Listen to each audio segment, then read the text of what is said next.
Judge McDonald, I want to welcome you to the God Picture. Thank you. It's my pleasure to be here. I'm honored that you asked me to be on your podcast, and I hope this allows folks to just learn a little bit more about me. Yeah, I was thinking about my relationship with you and how long I've known you. What year did you graduate from law school? 94. So that's the year I got married. And I think I met you. You started in practice in Berwick in the mid 90s. 94. Yeah, 94. What I didn't realize is back then you seemed so old and sophisticated. I was this country bumpkin. I just got married. We were buying a house, and that's how I met you. Yeah. I realized I have known you for a very long time. Yeah, around 31 years now. Yeah, it's been a long time. 31 years. So, yeah. And I wasn't old and I wasn't wise. I know, but you looked old and wise to me. I was 20 years old buying a house. I had just married my beautiful wife. And I always remember you always told me, make sure I treated my wife right, because if there was ever a divorce, you were going to represent I was going to her. represent her. That's right. I actually give you you can't represent anybody now because No. you are actually Judge McDonald. I am. And I want to hear about that. I want to hear all of those years in private practice and serving. I know you did a lot of municipal work. You served a lot of municipalities. You've gotten me out of all kinds of trouble legally, but I've had a very troubled life.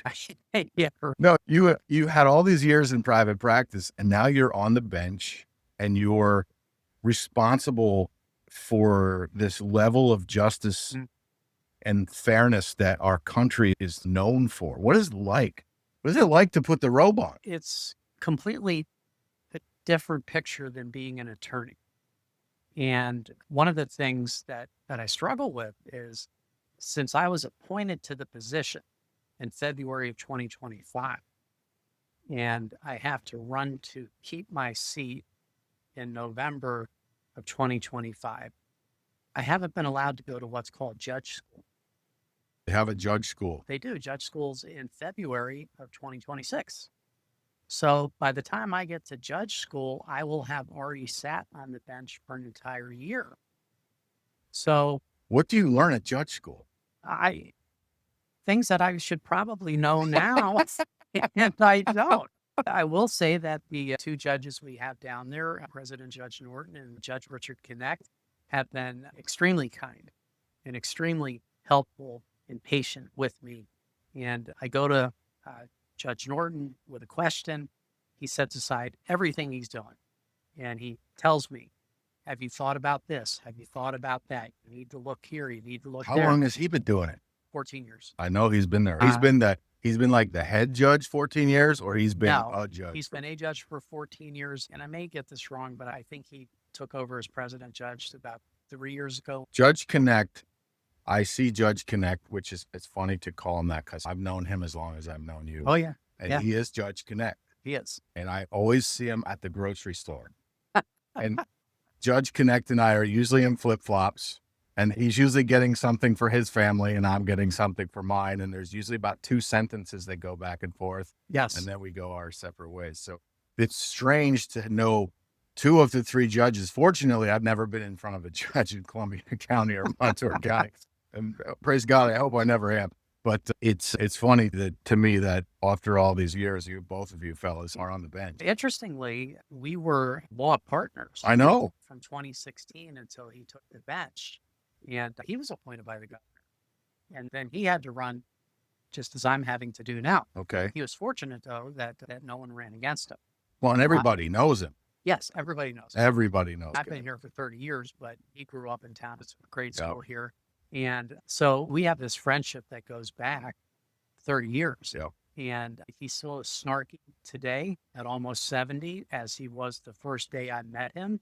And if he's not picking on me, his mouth isn't moving. No, he's so quick-witted. Yes. That sometimes he will say something to you, and it's a day later that you realize, oh, I think he insulted me. So I love the guy. I do. He's just he's been a friend for a very long time. So you're judge school. You're not going to go to judge school till after you get reelected. That's right. I'm sure you will get reelected. This is a conservative community, good God-fearing people, just a long, rich history of conservative values. Talk to me about that, because you're as a judge, you're conservative, but you're not really, it's not really part of being a judge, is it? About being a judge is about fairness. It's apolitical is the way you have to put it. Right. The overarching duty of a judge is to know the law, obey the law, and apply the law to the facts of the case as presented to you. The judge's personal opinion is underneath of that and out of the picture. So the whole point is to be educated, to be fair and just, and have the wisdom, which without God at my side, I can tell you right now, this job is bigger than me. Oh, yeah. And I don't have the wisdom. But every day I sit at my desk before court starts and I pray for grace, mercy, wisdom Right. that day. to But help- if a Satan worshiper comes in with a traffic ticket, he's a human being it's the traffic and law is applied as a human being. evenly and fairly across the board. So I was looking at your website and you talk about justice for all. And I thought we grew up saying the Pledge of Allegiance with liberty and justice for all. Oh, yes. It's so baked into us as Americans. We expect justice. Yes. So Judge Tony, what is justice? Tell me what justice is. Sure. And for you in the audience to know that before every major court day, we say the Pledge of Allegiance. And it might surprise some people that when we swear people in, it's still, do you swear or affirm to tell the truth, the whole truth, and nothing but the truth, so help you God? So help you God. That is said to every person we swear in. Justice to me is I get a snapshot of a human being that comes in front of me. They're maybe at the worst moment. Oh, they're just about everything I do is worst moment. We do get to do adoptions, which is a wonderful day. That must be I- like a ray of Oh, it sunshine is. on an It- ugly it day. is. As an adoptive father myself, Yeah. I very much appreciate that. And we also get to do weddings, which is a happy day. They feed me. I'm happy about that. And it's everybody. You're it's, right. I It's forgot. joyful. I forgot. It's like Little House on the Prairie. They go wake the judge up. to do the- Absolutely. But most of what I see is it's criminal court, it's divorce court, it's custody court, it's children and youth Ooh. court, Protection from Abuse Act hearings. I'm the Protection from Abuse Act judge for Columbia County. So unless I'm on vacation or I'm ill, I'm the one who does all of the, what I call PFA, Protection from Abuse hearings. And so you do see people at their most vulnerable and you see them at their worst. And part of what I have to do is get to know that person as best I can because every person has a different background. Sure. So just to give you an example, for instance, whether it's a children and youth termination of parental rights case or whether it's a sentencing of somebody in a criminal matter, I get a pre-sentence investigation report or I get a termination petition and I have to read those and study those because that gives me insight into the person who's coming before me. So how much prep time does it take to walk into one of those hearings responsibly prepared? What are we talking about prep wise? Well, for instance, I'm still learning what I'm doing, so I'm slow. Okay. And I take it very seriously. I might have 18 sentencings in one day. And that's among 13 guilty pleas and however many ARDs and however many arraignments. So I literally read every single pre-sentence investigation report. I look at the crime that was committed. I look at the elements. I try and get a feel for who this person is. Some people were born into a very good background.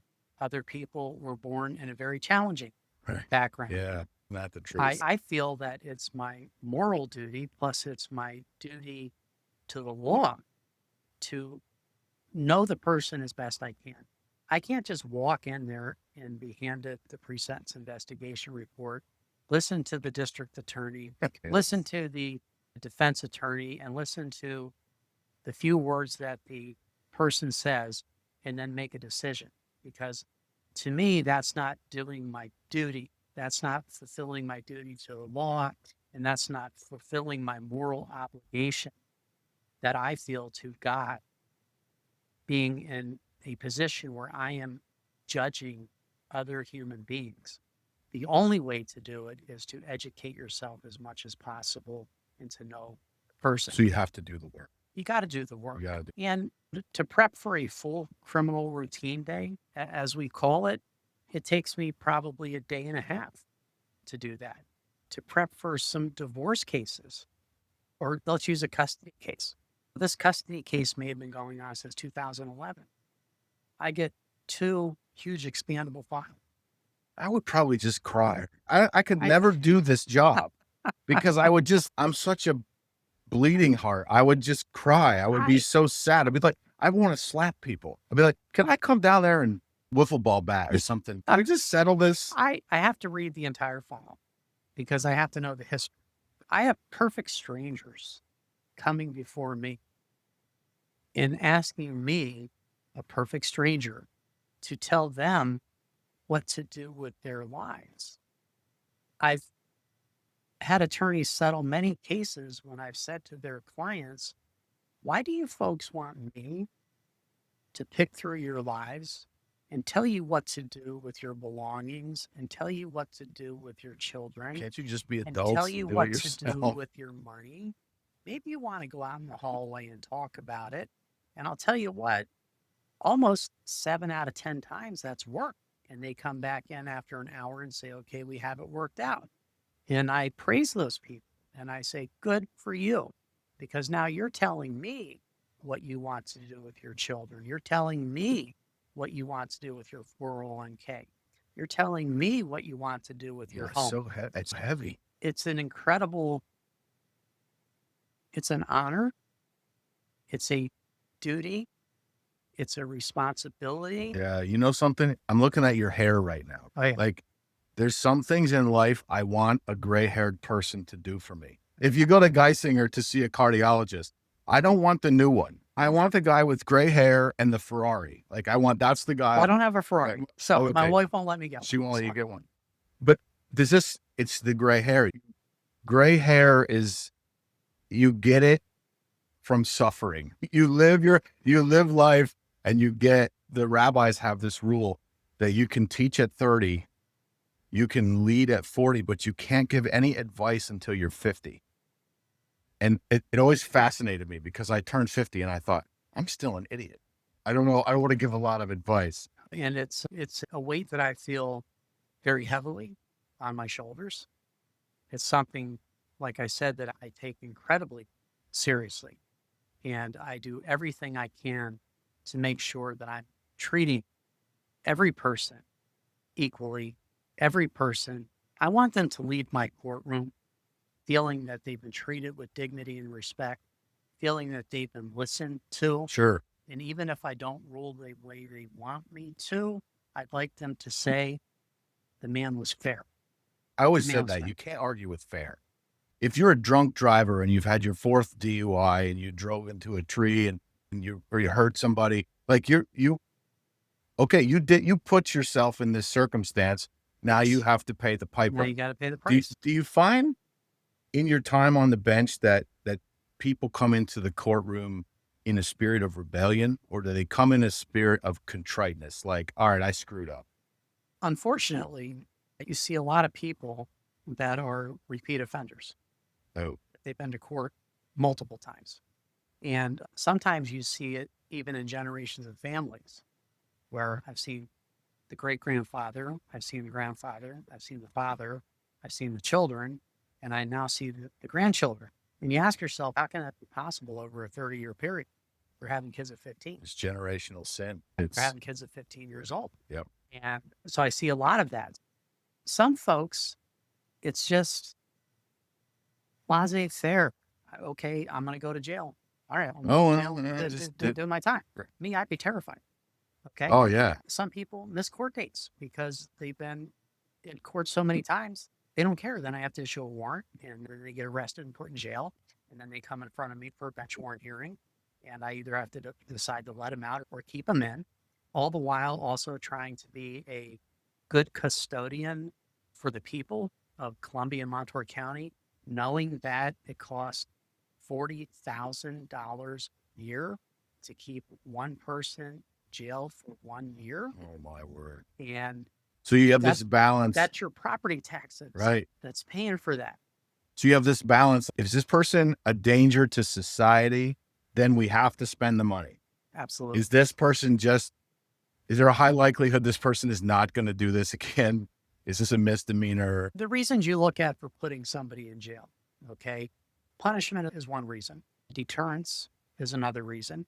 To make an example for the public so that the public doesn't want to do what this person Right, did. right. Hoping to rehabilitate the person. Sure. Okay? Yeah. So those are all reasons you put somebody in jail. Now, I'm bound by what are called the sentencing guidelines, okay, which give me a range of sentences. It's like bumper bowling. It depends on what your prior record score is. So you have a 0, I have a 0. Somebody I would like to keep my 0. Somebody might have 1, 2, 3, 4, 5 RFL, and they just changed the sentencing guidelines, and now they talk about your POG score and what have you. But it's essentially the same issue. When you're looking at sentencing someone, you look at their prior record score and you look at the offense gravity score. So homicide has a 14 under the old guidelines. Summary disorderly conduct has a 1. And there's actually a chart. Okay, their prior record score is 4. Their offense gravity score is 1. So this tells me 3 to 9 months is the standard range sentence. And I have to have a reason to go below that, which is called a mitigated sentence, or I have to have a reason to go above that, which is called an exacerbated sentence. And typically you stay in the middle. But if the top end is a misdemeanor 2, which is 2 years, I could give them 3 months to 2 years, and all of a sudden that's a state sentence. Oh, that changes your location. It does. And you have to take into consideration too, okay, if I put this, and I'll just use a man as an example. If I put this man in jail. As men, we are a little more prone to stupidity than maybe the ladies are. I would agree with that 100%. And my wife, if you're watching this, then she would agree with you as well. My wife just said amen. Yeah. You know, he's going to lose his job. Yeah. He's got 4 kids. Yeah. Oh my They're word, going to that's lose. tough. They're going to lose their home. Yep. The wife's going to struggle to support the kids while he's in jail. So you're uprooting an entire family. Now, sometimes that's what the law calls for, and that's what it just is. The what duty it is. is what it is. Other times, I can use my discretion and decide, okay, I'm going to give this guy home confinement and then probation. And then if he gets in trouble on probation, I can resentence him on the whole thing. Other times I say, this person needs to go to jail. They're a danger to themselves, they're a danger to the public, they're a danger to the family. They need to be taught a lesson. They need to be rehabilitated. One of the great things that we have in Columbia County, and the president judge is expanding on those, are what we call treatment courts. Okay. So is that what's known as drug court? That's one. Okay. There's working mental health court. Got it. DUI court, veterans court. I think we need a homeless court, but they're very proactive in looking. It fakes in some accountability. It does. And it's a very stringent program to get into. And it lasts for 3 years. And 3 years. the people who complete it, there's a very low recidivism rate if they complete it. Is their record expunged if they complete it? Their record is not expunged, but it's called felony diversion. Okay. Oh. So if they have a felony, the felony gets dismissed and they get hit with the misdemeanor, but they don't go to jail. But it's like a suspended sentence. If you misbehave when you're on drug court or everything comes back, the felony comes back, it comes back around. And they meet very frequently with the judge. It's almost like an AA type meeting that they have, where they have to keep a journal. They have to get up and say how their week has gone. It's very controlled, but I was very happy this week. I think there were 2 orders that landed on my desk where 2 people had successfully completed Wow. the felony diversion. I was going to ask you, what's the happiest thing that you've done since you've been judge? One Because I'm sure there's a lot of crappy one moments. adoption and one marriage so far. One adoption, one And marriage. they're the two. And I have another wedding coming up here in And they're still early married. October. Oh, Yeah, okay, good. I'm going to judge that long. And of course, my hope and prayer is that they do stay married for their entire lives. Nothing points out your flaws like getting married. It's like a magnifying glass. Without a doubt.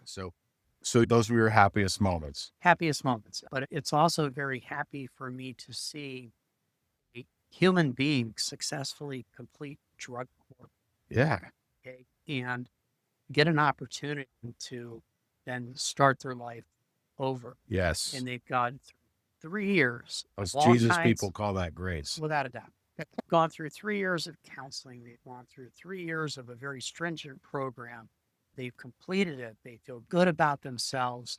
There are social services out there to help them get started. The county tries to point them in the right direction. And we do the best we can for these people. So if you're going to spend 40 grand a year to have this person sit in a cell surrounded by other convicts, maybe getting worse, not receiving any treatment, not receiving any training, I think there is some counseling, but nonetheless, if circumstances warrant, it really does seem compassionate. Think about it. If you allow them to do that. If you put a true alcoholic in jail, and if they kill somebody in an accident, they're gone. Sure. Okay. Or you put a drug addict in jail, they're going to dry out when they're in jail. And say they're in jail for 3 years, they're going to be clean and dry for 3 years. What's some value to that? What's the first thing they're going to do when they get out? Right. The problem has not been fixed. Even though they have access to AA, even though they have access to counseling, many times the problem in their heart, in their mind, in their soul has not had the treatment that it needs. And they're just going to turn around and within a couple of days violate their parole or probation, whatever it is, and jail. They're back to jail they go. For $40,000. So you have this constant tension of compassion versus justice. Yes. And I imagine there are circumstances where, yes, this warrants compassion, and oh no, you're going in the clink, right? Remember Schultz on Hogan's Heroes? The clink. Some of them, it's very clear and very easy. Some of them I struggle with for days because I literally, if I know I have a criminal routine day coming up, I start to prepare a week ahead of time by reviewing the pre-sentence investigation reports and what have you. And many times I have to pray over this. God, give me some wisdom. Sure. Here. That's what the word says. If any man lacks wisdom, let him ask, and it'll be given to him. And what's the right thing to do within the law may not be the popular thing to do. Sure. And I can't worry about that. Okay. Right. Provided I'm within the bounds of the law, maybe I think the right thing to do is to give this person a home confinement probationary sentence where other people say you're soft on crime, you should have thrown the book at them and put them in jail. And the guidelines would allow me to do either one. That's why they call judge, Tony. You're the judge. It's your decision. It's my decision. We have to elect a person who they trust to be compassionate but wise all at the same time. Sure. Yeah. And there's no substitute for courtroom experience. No substitute. And I think the latest ABA numbers for 2024 indicate that less than 5% of the attorneys in the United States are considered trial attorneys. Oh, sure. Okay. So I've had well over 30 jury trials over the years as a prosecutor and as a defense attorney. I participated in one and I hated every second of it. So I'm one of that 5% that would be considered a trial attorney. And you are put through fire as a trial attorney. I literally remember my first jury trial, the old cliche, throwing up in the bathroom. I was throwing up in the bathroom, and the court administrator's knocking on the door. Tony, the jury's ready to go. You got to get out here. I said, just give me a minute. Comment. Trying to breathe. I was that nervous and that scared. And fortunately, I had a very kind old judge who knew this was my first trial, and he treated me very well during that trial. I lost, but he treated me very well during that trial. Nobody bats 1,000. And it took me 5 trials before I stopped worrying about whether I was doing things right and started worrying about how am I going to win this case. And it was just like a metanoia during the fifth trial. The defense attorney did something that really bothered and made me angry. So then we had the lunch break, and I'm like, I got to turn this around. How do I turn this around? And it came to me, and I turned it around. And that was the moment that I can do this moment. I can do it. I can do it. And that's not to mean that even in my last jury trial, which was last summer, I wasn't nervous. Nerves are good. Nerves are good. Sure, yeah, to a point. I always have trouble sleeping the night before a jury trial because it's such a big deal. And I'm sitting there nervous until the jury comes out and it's my turn to stand up and do my opening address to the jury. Then everything goes away. Everything goes away. But you only get that through doing it. You have to do it. So I had two questions I wanted to ask you. The first one is, you know who you are when you look in the mirror. I always joke about the Gospel of Greg. If I wrote the Gospel of Matthew, Mark, Luke, and John, if you wrote the Gospel of Greg, some chapters in the Gospel of Greg, I wouldn't want my kids to read. If I was going to be perfectly honest, that's one of the things I love about the Bible is the Bible. That's why I know it's real, because it's just so honest. So I write the Gospel of Greg, and as a business owner, as an entrepreneur, when I'm dealing with circumstances, I always look at it through the lens of my own flawed nature. I look at it and I say, I could have done that. In that same circumstance, I might have done that. I might have done the same thing. So how do you deal with that? Okay, so let's take a step back. Every time I go to church, I'm a sinner. I'm a human being. Sure. I assume. So is every other judge. I assume, maybe rightly or wrongly, that I'm surrounded by fellow sinners, not saints. And that's why we're at church. Right, yeah. Okay? So I expect that everyone else there is a sinner with me. Now, we're all part of the body of Christ, and we're all there supporting one another. We're redeemed, but we're humans. We're redeemed, but we're humans. And you need that shot in the arm, whether it's once a week, twice a week, or 3 times a week, whether it's going to a service or going to a Bible study, both of which I belong to, or whether it's being part of a prayer circle, whatever the case may be. Sure. You need that. And I'm sorry, I've forgotten the rest of your question. No, that was the question is like, how do you, as a judge, you sit there in the robe and you have to dispense justice. And the whole time you're listening to these horrible things that happen to these people, you have your own humanity inside of you. You got the robe on, but but your flesh is underneath it. And you say, my gosh, I could have done that. No, I do thank the Lord that when I was a young man, there were not smartphones. There's no videos of me being an idiot, which I was at times. I think there are actually some videos of me being as a young man. Yeah. And unfortunately, the youth today, whatever they do is instantly online forever. Right. Yeah, there it is. So, of course, I think that as I'm sitting there, I'm not a perfect human being. As far as I know, there's only ever been one perfect human they killed being him to walk this earth. Yeah. And yet it didn't end They well. killed him. It didn't stick, but they did try to kill him. Yeah. And 40 days later, it sends him to heaven. So I have flaws, but that's why I have to have a very strong foundation of faith. That's the only thing that gets me through every day is every time I remember, which is I try to remember all the time, Jesus. Yeah. Jesus help. Yeah. So I want to point out to people that Judge Tony and I are in front of a picture of Sinai. This is a picture of Sinai where the law was given. So beautiful. That's absolutely beautiful. I've been to Israel a couple times, and it's worth selling your bass boat to go. It really is. It's a really cool experience. It's a really cool my wife won't let me have a bass boat either. She won't. Maybe she'll let you go to Israel because going to Israel. She may. So let me ask you a couple more questions before we run out of time. When these young lawyers come, because now you literally flip sides. I have. Last year you were in there as a trial attorney, and this year you're in there as a judge. And it is a completely different view from my side of the bench to that side of the bench. So are there perspectives that do you sit there and go, oh, that's why they do this? That's why they do this. I like to say that I have not forgotten what it's like to be an attorney. It's a very hard job. And if you do it right, it's very difficult and it takes long days and long hours to do. And many times they're rushing from one courthouse to another courthouse, or they're rushing. Literally, they could be in front of Judge Connect for something and then be in front of me for something, and the times might overlap. This is why you always had to call me back, right? Yeah. Our whole relationship, I'll call you back. I'll call you back. I'm in court. I'll Yeah, get I'm in back to court, you. I'll call you back. I can't talk, but I can text. And so, no, I try to be attorney friendly, and You don't ever just want to slap them? provided they come in and they know their case and they know their people and they know they've done the work and they know the law and they're presenting it to me, because one of their rules that they have to follow is candor to the tribunal, which means they're sworn in as a young attorney and they're under oath for their entire career.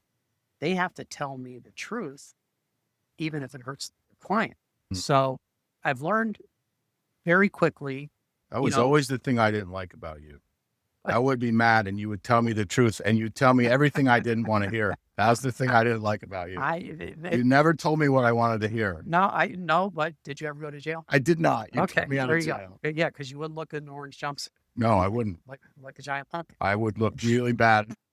So, in orange so, jumpsuit. so I have that perspective, but then I have my perspective. Okay, attorneys ask for a continuance, whether it's a civil case or a criminal case. I sat down and actually looked at this, and it takes the court system about an hour and 40 minutes to process one continuance request.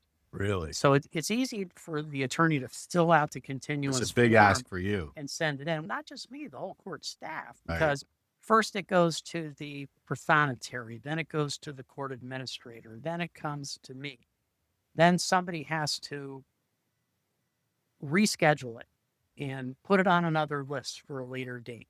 They have to look at the judge's schedule. They have to look at the court reporter's schedules. They have to look at courtroom space. Okay, do we have the courtroom space on this particular day to have all three judges doing hearings at the same time? Do all the cases happen in Bloomsburg, or is there another courthouse? So- Is there a Montour County courthouse? So it's not unique in Pennsylvania. There are a number of joint judicial districts, they call it. So in Montour County is its own county. They have their own set of commissioners. They have their own district attorney. They have their own public defender's office. They have their own county government. They have their own county seat. They have a courthouse. Columbia County has all of those things too. And we have a courthouse. But the three judges cover both counties. 85% of the cases, criminal and civil, are Columbia County cases. Okay. 15% of the cases are Montour County cases. So we all try very hard when it's a Montour County case to go down to the Montour County courthouse and have that hearing or trial or whatever. If it's a trial, you have to have it in Montour County. Okay. Because you have a right under the Constitution to be tried by a jury of your peers. Your peers are the people who live in your community. People in your neighborhood. Okay, so criminal case, if it's trial, plea, it has to happen in Montour County. Got it. Okay. And we try very hard to utilize that building, that courthouse, as much as we can. But all three of us are based out of the Columbia County Courthouse. And it would be wonderful if the law would say, okay, you're a joint judicial district. So if you have, and I'm not going to make up a name because it'll be somebody's name, but if you have criminal defendant A, who's a Columbia County resident, and you're allowed to pick a jury and try him in Montour County, that would be wonderful, because then we could have two trial terms going on at the same time. And the backlog that we have in Columbia County, which is approximately 800 pending criminal cases. My word. Okay. That's the backlog. And in Montour County, it's in the low 90s. So if we could take some of those folks from Columbia County and move them down to Montour County, we could have a trial term going every month, and we'd be able to cut down on that backlog. Constitutionally, we can't. So does everything happen in the main courtroom at Columbia County? Not There are everything. multiple. There's a smaller courtroom, which it's courtroom 2, which you can have hearings in, but Okay. you can't have a jury trial. Okay. There's not enough room. And then there's what they call courtroom 3, which is where I typically go, which is smaller than courtroom 2. And you can have hearings in there, but you can't have jury trials. So when we have something big, like a criminal routine day where there's going to be more than 100 people, we have to use courtroom 1, which means it can't be used for anything else. Got it. When we have a jury trial, we have to use courtroom 1. When we're picking a jury, we have to use courtroom 1. When we're having a criminal routine day, we have to use courtroom 1. So that's a scheduling nightmare. And that's the president judge's job, and I don't envy him that job whatsoever. He can have it. It's very difficult because he not only has to be a working judge, he gets the administrative, what I'll call it, he doesn't call it this, I call it, from my perspective as a new judge, administrative night of having to figure out 2 county court schedules, having to be in charge of the court staff. He must And have some amazing people that work. he does, and he's an amazing person intellectually. He's just an incredibly bright man. He's got a memory that Judge Connect and I just look at each other and shake our heads. He'll go, "Oh, we sent that email on August 11th of 2023." Whoa. I Whoa. can't remember what pants I wore yesterday. I'm telling you, Yeah. but Judge Norton, he's got that kind of a memory, and it's truly an amazing thing to see. But yeah, so president judge is a difficult job, and you know what? You get paid to be president judge, $900. Like a day, No, $900 in addition to your base salary a year. a year. You get $900. Wow. That's a lot. Before I became a judge, I thought they got 25,000 or something along those lines because that's what the job calls for. But the statute says this is here. But when I met you, I worked at the Heinz pet food plant. Yeah. And I worked the back shift. I made more money working on second shift in the dog food factory. My shift differential was more than he gets to be the president judge. He gets his base salary as a judge of 14 years, and I don't know what that is. It's public knowledge. I just don't know what it is. But all the additional work he has to do to be president judge, it only adds $900 to his salary. And typically in larger counties where they have many judges, they vote each year on who's going to be the president judge. Our county, Oh, so it's like a hot potato. They just pass it around. It is. Our county, it's typically been who's been on the bench the longest. When the one retires, then the next one moves up, and you're the president judge. Got it. So that's how it happens in Columbia County. So we're just about out of time. It was so important for me to have other people see who the real Tony is. I've had a long relationship with you, and I appreciate the fact that you now have this position, even though I lost my favorite lawyer. Is there anything else? Is there anything you want to say to the people of Columbia and Montour County? Judge McDonald? Montour, just down the hill from the courthouse, has this beautiful park with a fountain in it, and you could sit right in front of the river, and it's just incredibly peaceful. That sounds lovely. I like being down there. In the wintertime, the river gets up with ice, and you're sitting on this bench, and the ice is literally a foot from the top, and you're just watching it go by. It's really the beauty of nature. You feel God in that moment. But if there's one thing that I want to assure the residents of Columbia in Montour County, it's this: politics doesn't enter into the equation. My personal feelings will guide me, but they can't rule what I do.